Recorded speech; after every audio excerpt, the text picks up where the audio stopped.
Chapter 7, Southern Sudan, 2008. Naya sat on the floor. She reached out and took her little sister's hand.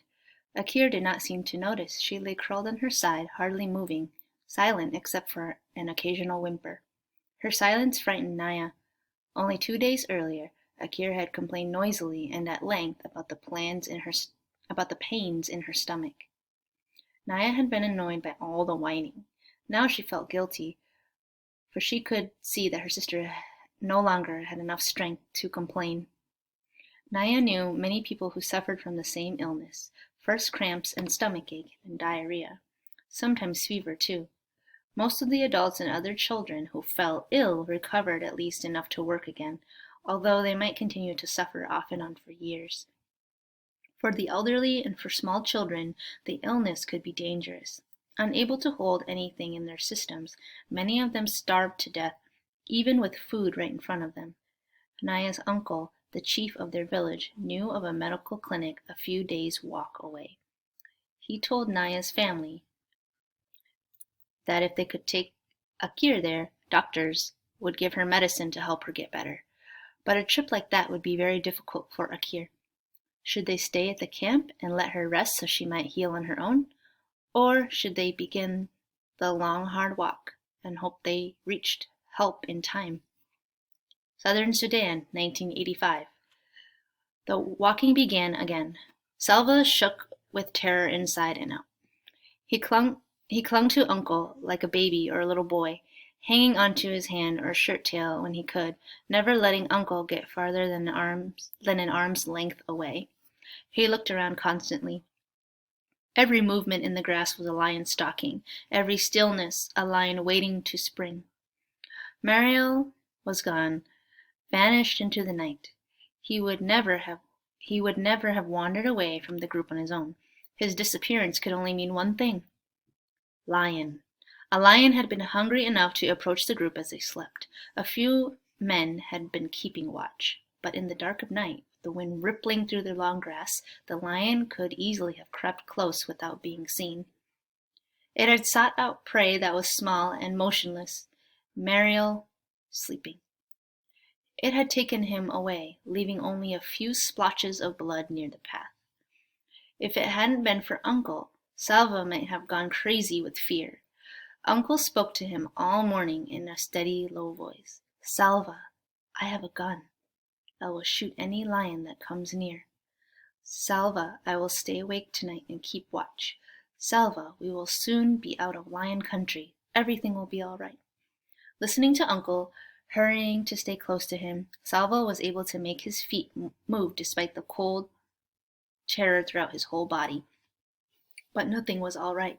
He had lost his family, and now he had lost his friend as well. No one had heard any screaming in the night.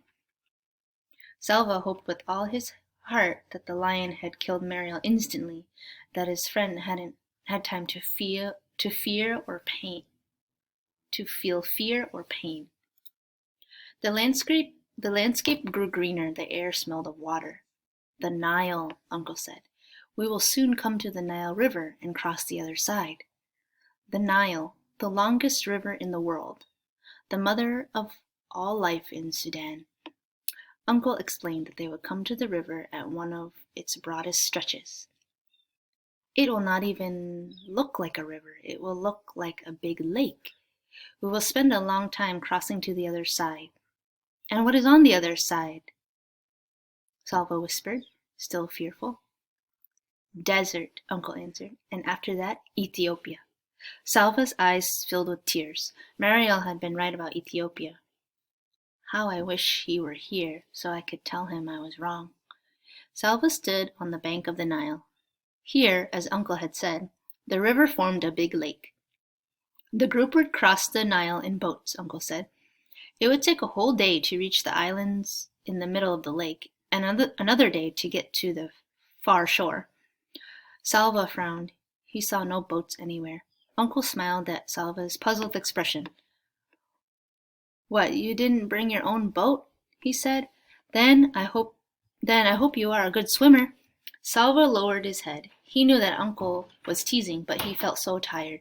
tired of worrying about his family, tired of thinking about poor Mariel, tired of walking and not knowing where they were going.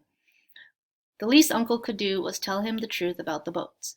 Uncle put his arm around Salva's shoulders. You'll see, we have a lot of work to do. Salva staggered forward with yet another enormous load of reeds in his arms.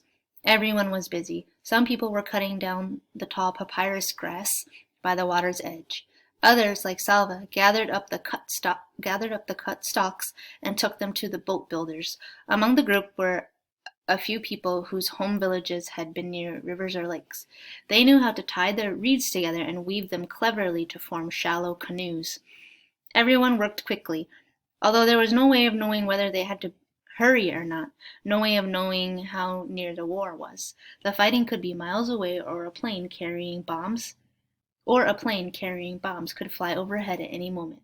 It was hard work running back and forth between those cutting and those weaving. But Salva found that the work was helping him feel a little better.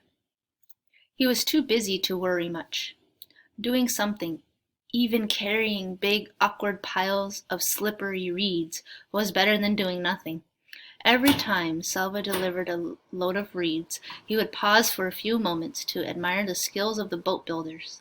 The long reeds were laid out in neat bunches. Each end of a bunch would be tied together tightly. Then the bunch of reeds was pulled apart in the middle to form a hollow, and the two sides were tied along their length to make a basic boat shape. More layers of reeds were added and tied to make the bottom of the boat. Salva watched, fascinated, as little by little the curve of a prow and low sides grew from the piles of reeds. It took 2 full days for the group to build enough canoes. Each canoe was tested. A few did not float well and had to be fixed. The more reeds were tied together to form paddles. Then more reeds were tied together to form paddles. At last everything was ready. Salva got into a canoe between Uncle and another man. He gripped the sides of the boat tightly as it floated out onto the Nile.